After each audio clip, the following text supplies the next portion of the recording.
Hi folks, about 10 after 2, August 20th, Tuesday, and it is about 82 degrees. Look at this, my batteries are still nice and charged. Just a quick video, just so that you guys can see what it's going to look like.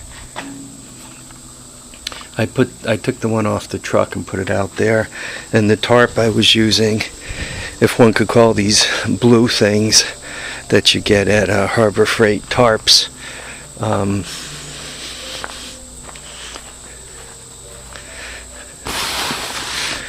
I just put it on with little clips here, but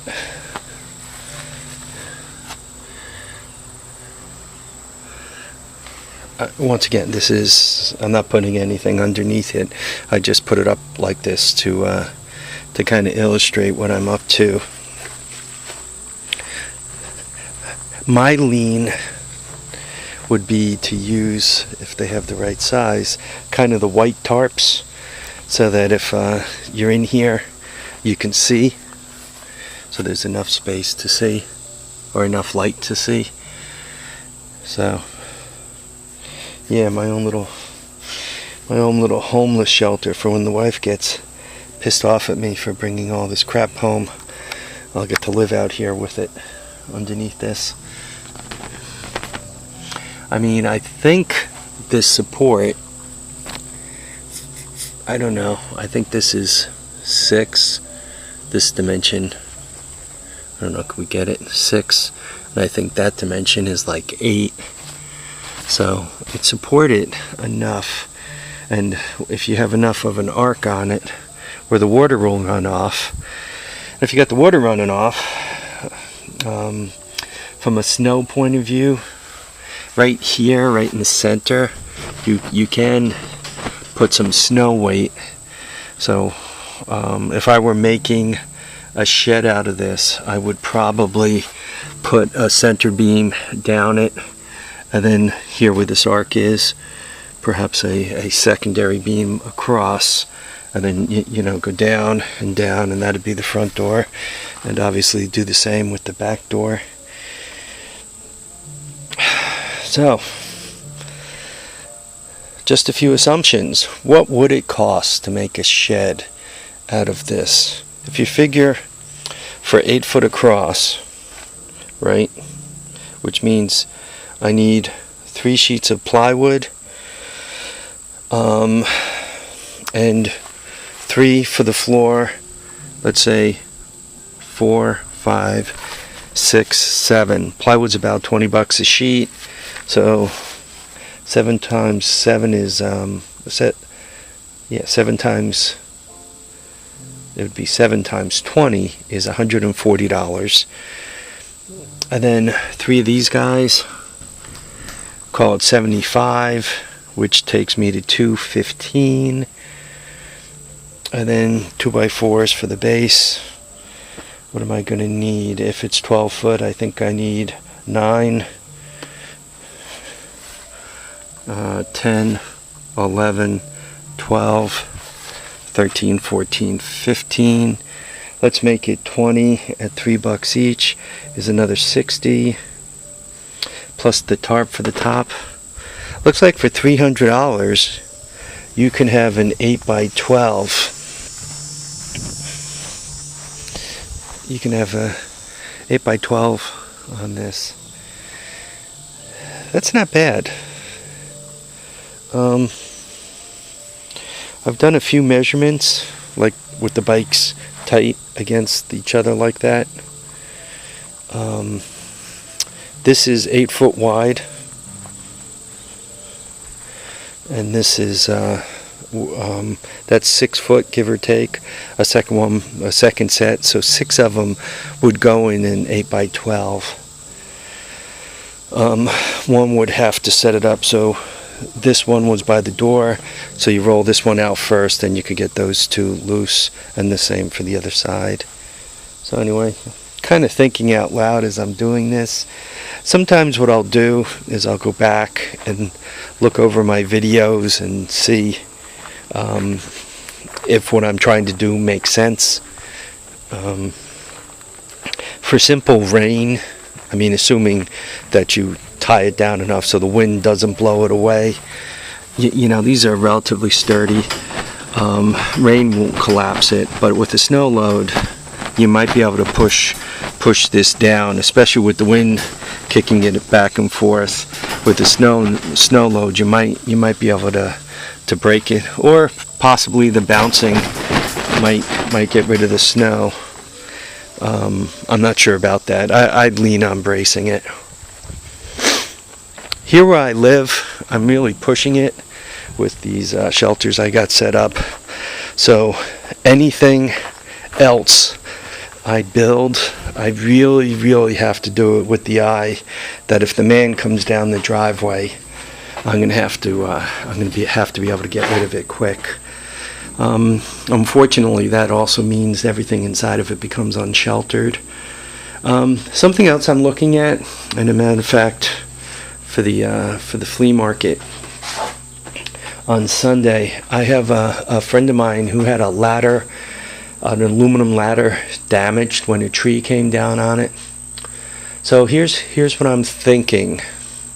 I'm thinking of attaching the top of an aluminum ladder right about there and setting it up so that it swings down in between the rafters.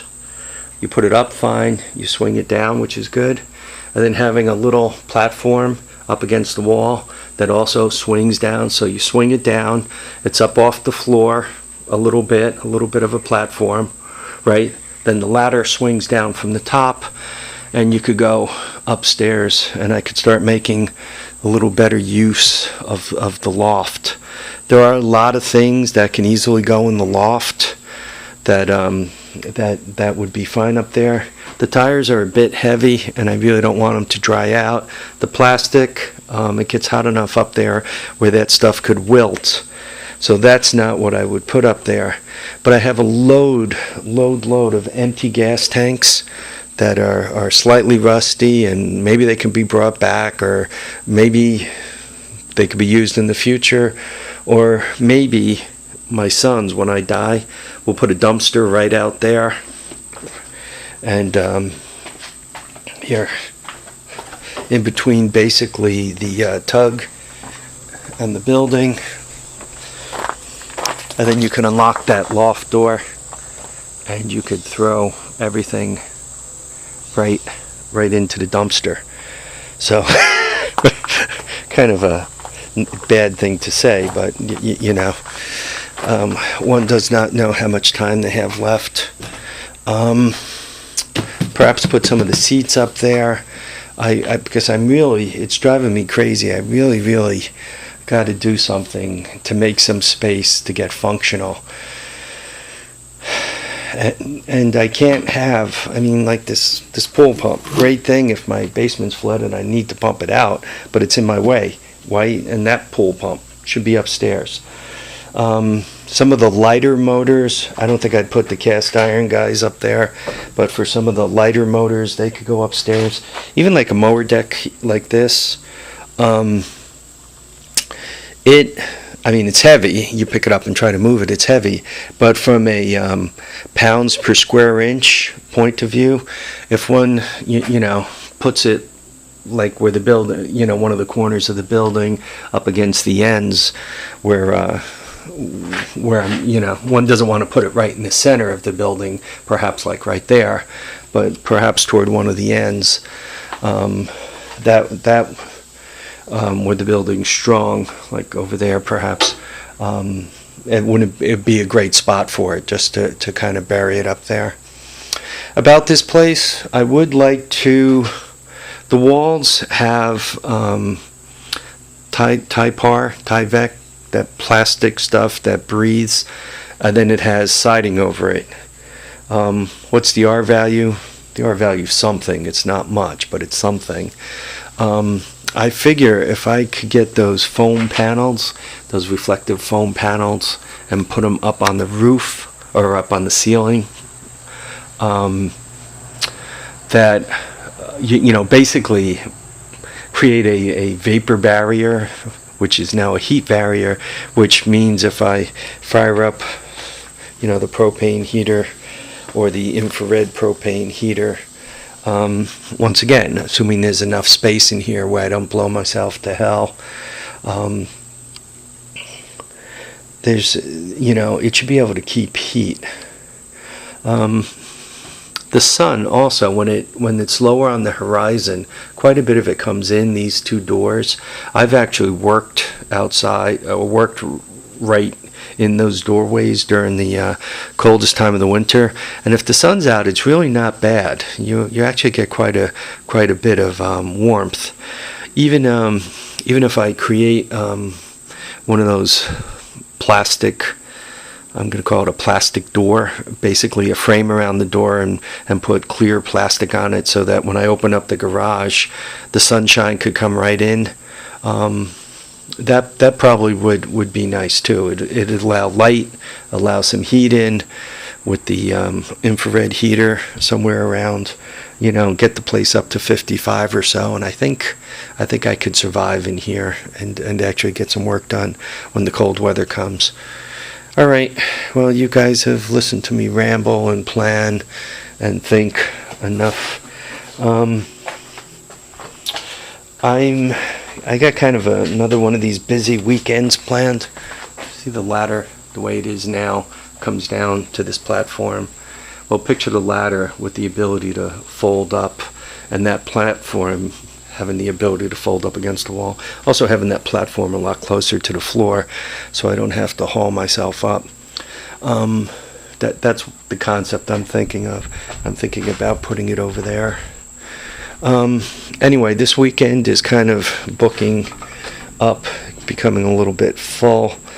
I am planning on going to the flea market on Sunday, though one never knows with the weather and so forth how that's going to cooperate. So probably you'll hear from me again Sunday night. I'm not sure if you'll catch up with me on Saturday. The wife's got me booked. You know those things. Can't upset the wife too much.